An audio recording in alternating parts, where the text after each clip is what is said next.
Agtultuloy ti Presscore Weekend Edition. Banlaygi digiti otoridad nga nangay patungpal ti buy-bust operation. Narestar dito'y digiti dua a lalaki ken nakumpiskar pay digiti na duma-duma a banbanag. Ti police report ni dano ni Presscore, Ryan Pardo.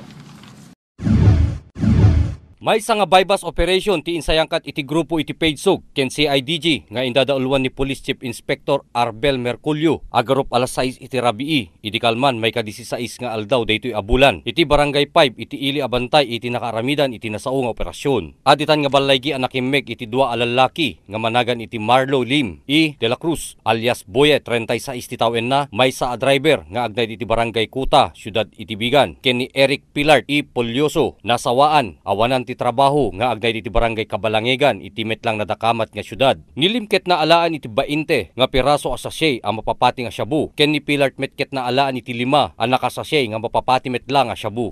Actually itong operation namin to is it took 1 month from surveillance to hanggang ngayon na operation namin.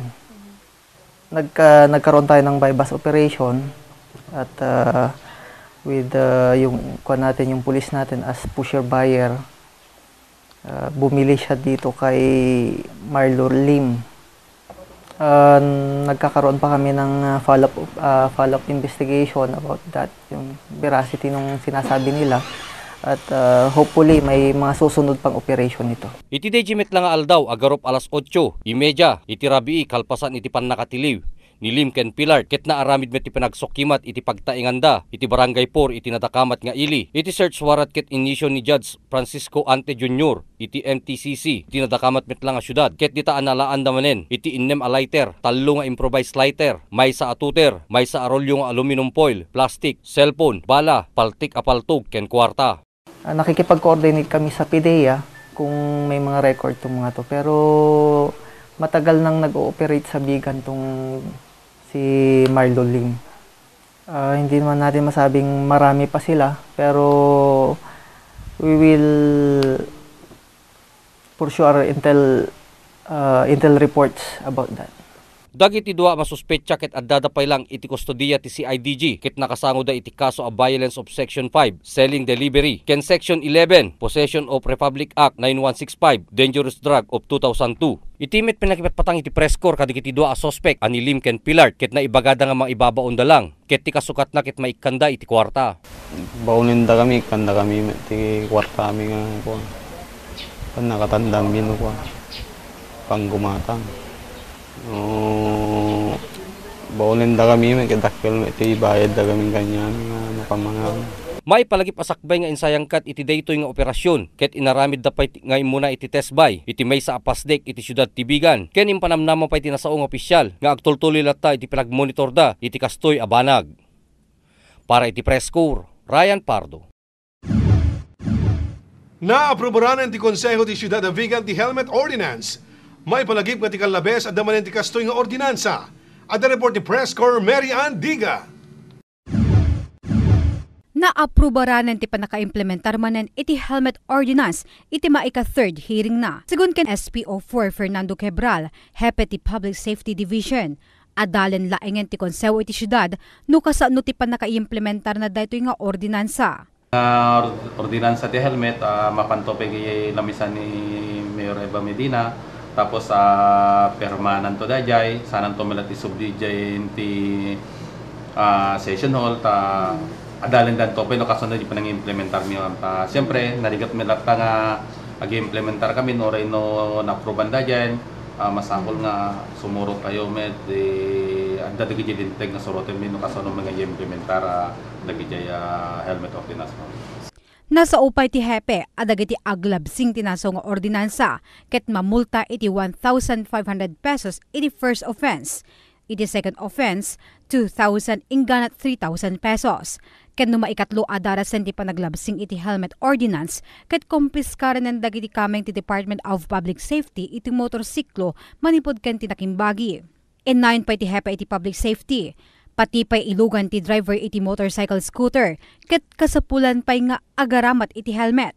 Nga na'y padpadamag ma'am na dati no dati sumahigen ka masapul met nga agwa sormet ti helmet ma'am kita dagiti ito ti kitain mi ngarat ma'am no kasano mi nga ipanat ti jay ordinansa no tapno moment lang ti kabil mi nga penalty da ma'am.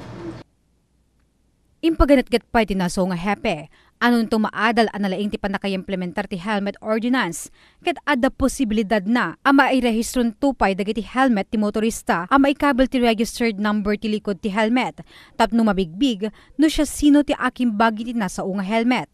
Babani ti daytoy awagas, maliklikan iti pagbutbut ngan ti umili, abaka alaen manen agundaway dagiti agisay sayangkat iti riding in tandem nga agaramid iti krimen iti uneg ti syudad kalaksidan iti police visibility. Intingor na pagamuan amay patungpalen iti helmet ordinance iti syudad ti Bigan. Sigon iti konseho, kalaksidan a national law daytoy ket para iti pagsayatan met dagiti motorista iti nasaw a syudad. Para iti Presscore, Marian Diga. Tapno maliklikan ti sakit akamuras, may sa programa ti nakasagana nga mayuswat. At ni Presscore ni Sel Benitez. Maysa ti probinsya nga Ilocos Sur iti nakaisayang katan ti supplemental immunization activity mainaig ti kampanya kontra kamuras. Ti Department of Health nga addaan tema iligtas sa tigtas ang Pinas. Nga dinarayan dagiti midwife ken doctors, pakairamanan payen dagiti municipal health officers. Bawat MHO and PHN and midwife, yung staff ng RHU, silang nakakaalam ng kanilang munisipyo, hindi ba? So gagawa sila ng plano kung paano nila i-implement ang measles elimination activity. Iti measles rubella wenno kamuras iti Ilocano, ket may sakadagiti agraraira asakit ti kudil ita apanawen, kang runaan no nabara ti panyempo, maala daytoy no adda ka iti narurugit a lugar ken naasok nga aglawlaw. Gapu iti virus nga agsir-circulate babaen ti angin, nga dagiti nadaras a makaptan, ket dagiti ubing nga adda iti 9 months agpangato, tapno malappedan ka daytoy kasapulan nga agpabaksin iti anti-measles, may salang daytoy awagas tapno maiyadayo tayo iti kamuras, wenno anyaman a klase iti sakit ti kudil. Segun ken ni Doktora Albiar, iti panaggurigor, panagrashes, panaguyek ken panaglabaga dagiti mata, ket mabalin a masuspetsyaan nga agruar iti kamuras, ti maysa a tao ti sumarunong aldaw, mabalin daytoy nga ipatay no saan adagos a maagasan.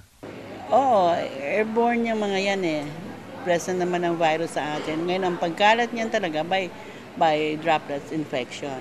Kaya nga may bakuna tayo. Pinababakunahan natin ang mga bata as early as 9 months.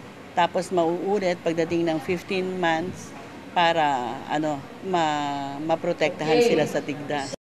Basar ti datos ti Regional Health Office, iti 695,932 a populasyon dagiti agindeg ti Ilocos Sur. Adda innem ana i-report nga addaan kamuras, manipod na panatawen agingga March 2, 2011.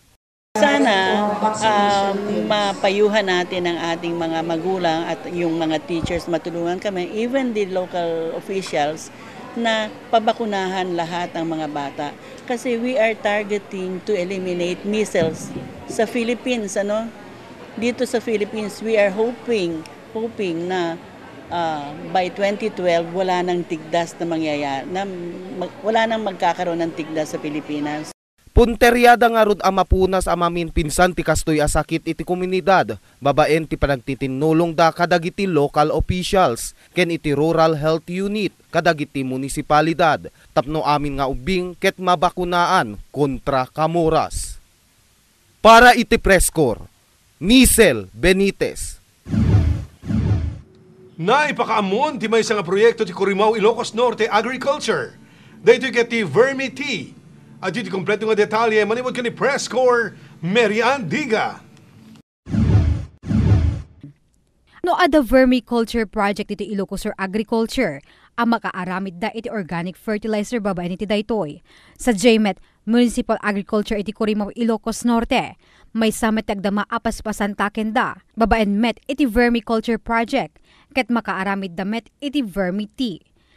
Ada vermiculture, ada inam nga sites dito Curimaw. Isu dije madama dang ag harvest itatan. nga ikapkabil dati vegetables, ken dagiti ornamental plants. Tagno makaaramid ti 2 liters a vermity. Kasapulan ti 1 cup wenno may sata sa arugit ti alinta. 1 teaspoon wenno may sa kutsarita at tagapulot wenno brown sugar. Ken 2 liters a fresh water wenno dagiti danom nga agapo iti bubon ken bomba. Sa nagbalin ti danom nga ilaok no addaan chlorine na. Paglalookan nga rod dagitoyen iti compost ti brewer. At ito'y tumetten nga agtultuloy amakiukiwar iti uneg ti talo nga aldaw. Kalpasan na, maaramat daytoyen akas insecticide. I-spray ton kadagiti bulbulong ti mula. Daytoy nga rod dagiti rugit ti alinta ano ornong, kasapulan ama ikabel iti compost ti brewer, punwan nga rod ti danom daytoy ken ikan iti brown sugar wenno tagapulot, ken iti uneg ti 72 hours addanton vermitimon. Sigun ken ti municipal agriculturist, napintas unay dati para iti mula, malaksid a natural daytoy, adupay ti benepisyo a maited na. Apaman amay spray ti vermity kadagiti mula, ti mikrobyo na nga agapo ditoy, ket iso ti mangpaksyat kadagiti mikrobyo metlaeng ang nagapu kadagiti nalungsot amulmula ken buot, nga iso ti mangdadael wenno mangted sakit kadagiti naso amula. Ken iti vermity, ket agserbin tumeten ataroon ken pabaknangin na ti nutrients dagiti mulmula. Ken ti vermity, babaen kadagiti mikrobyo nga agapo ditoy no mai-apply iti daga a pagmulmulaan ken dagiti ramut ti mula. Ket mabugwan na dagiti naaramat a commercial pesticides. Ken ti mikrobyo nga agapo iti vermity, ket pasublyan na ti kinabaknang ti daga. Papukrayan na ken pagbalinan na analang to dagiti mulmula iti taltalon. Kalaksidan iti dayta, environmental friendly pa daytoy. Para iti Presscore, Marian Dica. Kalpasan iti sumagmamano palagip, adupe damagtin kayo maamuan ditoy. Presscore Weekend Edition. Padaanan ti sumarno a damag iti Presscore Weekend Edition. Eksklusibo kotse na uram. Advocacy Symposium na isayangkat iti siyudad Avigan. Chief of Police iti Ili San Ildefonso nagyaman kadigiti residente. Tsunami prone areas intay amwen